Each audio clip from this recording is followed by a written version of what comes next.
Antes do vídeo começar, já vai clicando no sininho, já deixa o like e não se esqueça de compartilhar. Isso ajuda o canal a sempre ter conteúdos novos para vocês. Olá!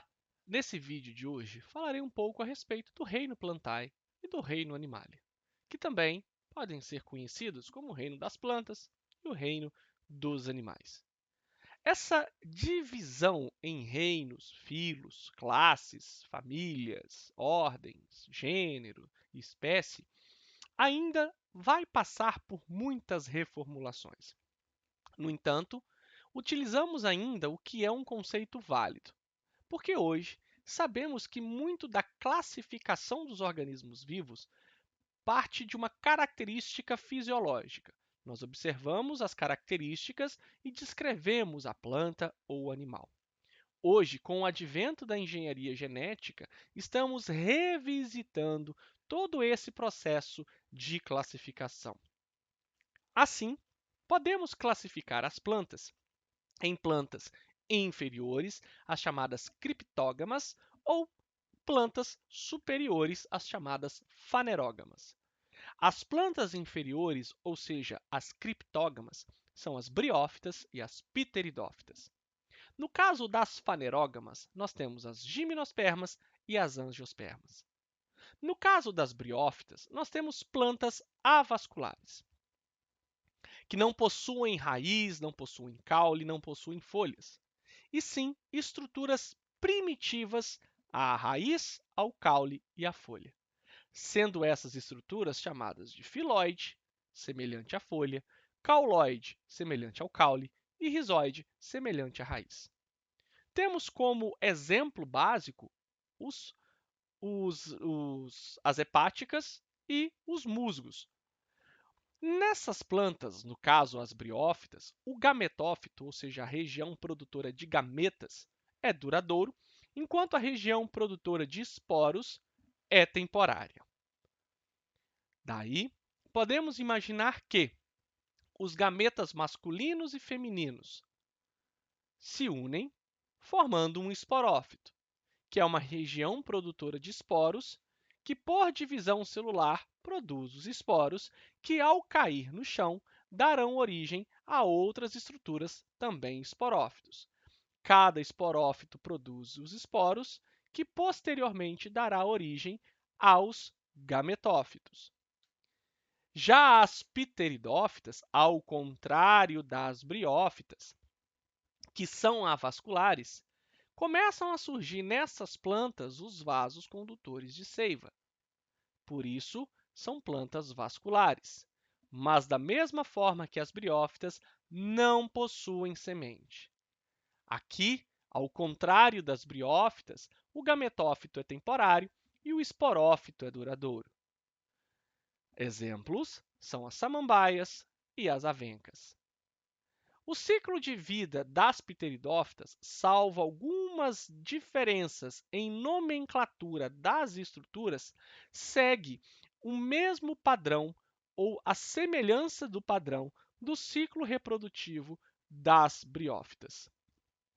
Já nas plantas vasculares, nas plantas superiores, que a elas foi dado o nome de fanerógamas, nós temos as gimnospermas, que são plantas vasculares, e o termo ou conceito gimnos seria semente nua, esperma semente, gimno nua.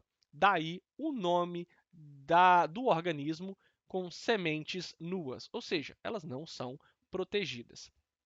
No caso das gimnospermas, nós temos as araucárias, os pinheiros, a ginkgo biloba, a sequoia, as cicas. O grão de pólen é o gameta masculino. E nessas plantas há a formação de um tubo polínico por onde o gameta masculino entra para fecundar o óvulo. Daí, um exemplo da reprodução, onde nós temos na mesma planta uma porção masculina e uma porção feminina, a autofecundação. Nesse caso, o grão de pólen penetra o tubo polínico, fecundando o óvulo, dando origem a uma nova planta.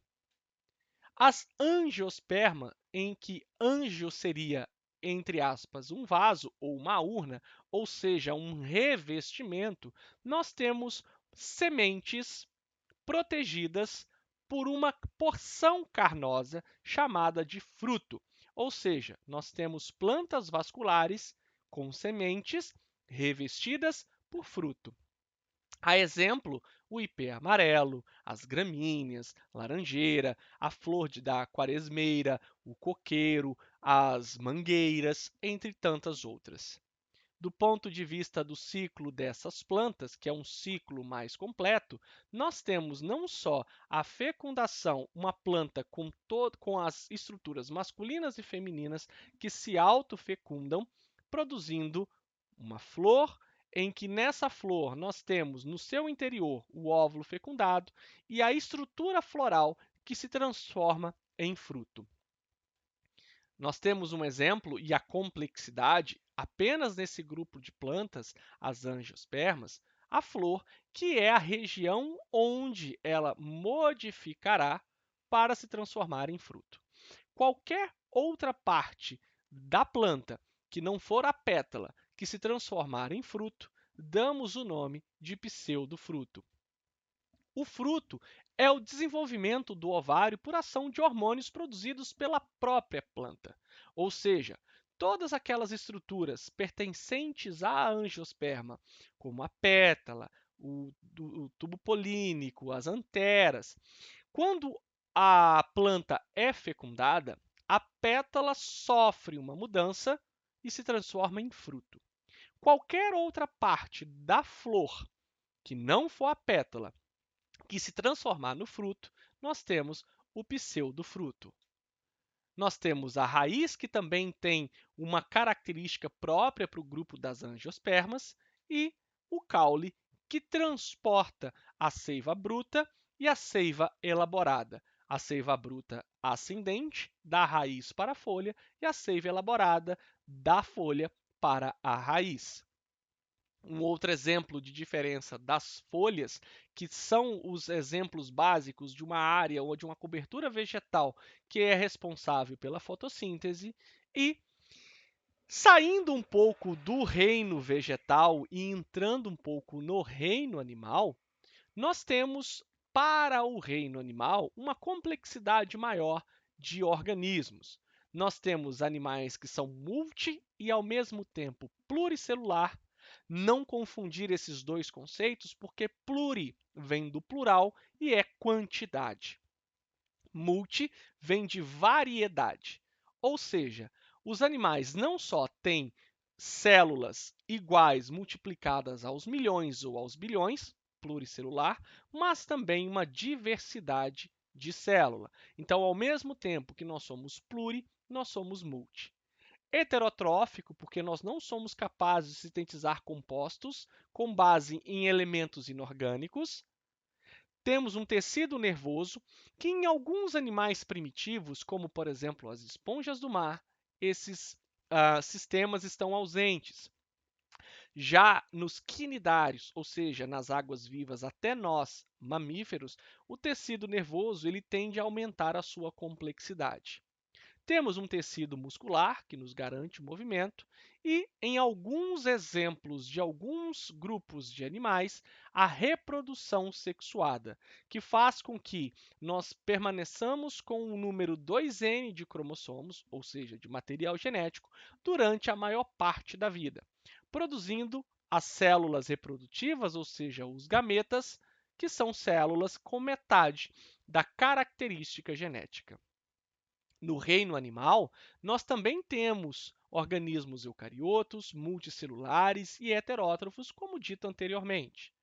A filogenia do reino animal ela é baseada em características como nível de organização do corpo, se o corpo ele é dividido em segmentos, por exemplo, cabeça, ombro e membros. A simetria, se ela é uma simetria lateral, bilateral ou uma simetria pentarradial. Se há a disposição das estruturas relacionadas à digestão, boca, estômago, intestino e ânus, o número de folhetos germinativos, ou os chamados folhetos embrionários, endoderma, ectoderma e mesoderma, que darão origem aos órgãos que estão em função naquele animal, e a diferença do celoma, que é a cavidade corporal. Muito obrigado!